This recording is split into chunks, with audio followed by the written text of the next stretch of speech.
Titanic sank, but still Jim Cameron's movie made, $1 billion back in the day. So it's not about what actually happened. It's not about the ship sinking. It's not about the Romans winning.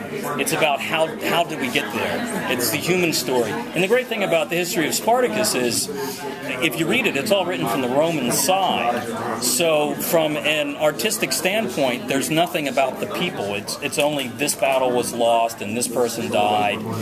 There's nothing about why. So that's something we really get to explore. And the trickiest thing about the ending is you don't want to have the complete downbeat ending. Everybody died, they lost. And it's the great thing in Kirk Douglas's version of Spartacus. There was that ray of hope. Even though he was crucified, his son was going to live free.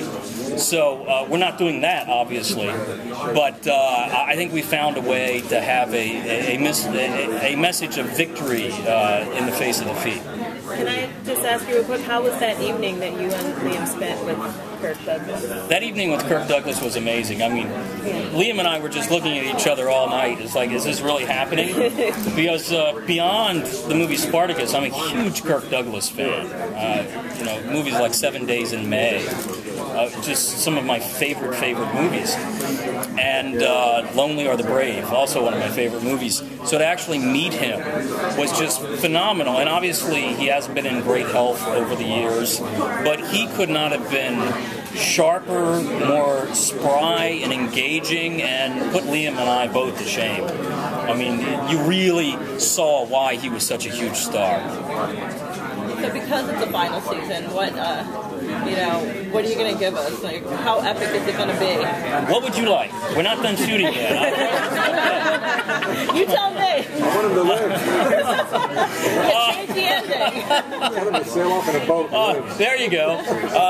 Whenever I talk about the ending, people always whisper to me, well, they never found his body. We're trying to do something this year that is just massive in the scope of storytelling, since it is two armies facing each other that had varying accounts from anywhere to 40 to 100,000 people in these armies. And that's the backdrop. Obviously, this season isn't all about the battles. It's really about the emotions. And the thing that I found most interesting about this story is, historically, there was a lot of infighting among the rebels. They did not get along. There was vast differing opinions about how this war should be fought and what they should be doing. And we really explore that. We explore that how people who have a bond can love and hate each other at the same time, and how things can fracture at the seams. And we also explore war crimes on both sides. That the heroes aren't always heroic. They do some very fucked up things this season. Great, thank you. What was the most challenging for you? The first season, second season, you found a lead actor. The third season, you didn't need to look for the lead actor, but you have to conclude. I don't remember when the news came to you, but just before you start to write the third season, or the middle of the. We actually knew towards the end of Spartacus Vengeance, when we were shooting it, that this would probably be the last season. But it wasn't until we were already working on this season that we were 100% sure. Luckily, with history, I knew what the end game was. So I had, before we even started Spartacus, before we shot the first episode of Spartacus, back with Andy Whitfield, I knew where it was going to end. I didn't know all the specifics, but I had a very strong idea of where we were going. So I think the most challenging thing about this season is just the sense that we want to make it satisfying. We want the audience to come away saying, I really wish the show was still continuing, but damn, that was a great season. I mean, that was a way to go out. I think the worst thing any show can do is not stick the landing.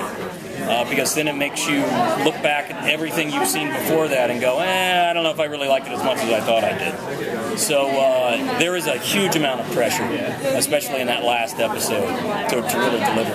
So does the ending that you've written, does it match up with what you had in your head at actually written it yet.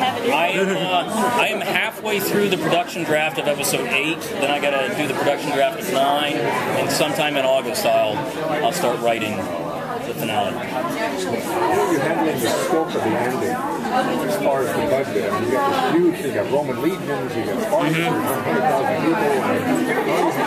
people. You know, it's a juggling act. You've got to pick your battles, really. You know, there are massive shots in this season.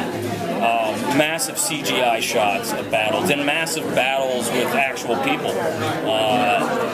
But again, you don't want that to be the whole story. Because if that's the whole story, I think people will lose interest really quickly. So it's a balancing act between that massive backdrop and the human emotion of what's going on. And just like when they're fighting in the arena, you really want, during one of these big battles, for people to have goals and personal goals. So that's something that's really set up at the end of the season. There are personal grudges and personal things that people want to accomplish beyond just beating the Romans and beyond just beating the rebels. I'm getting the high sign. Thank you.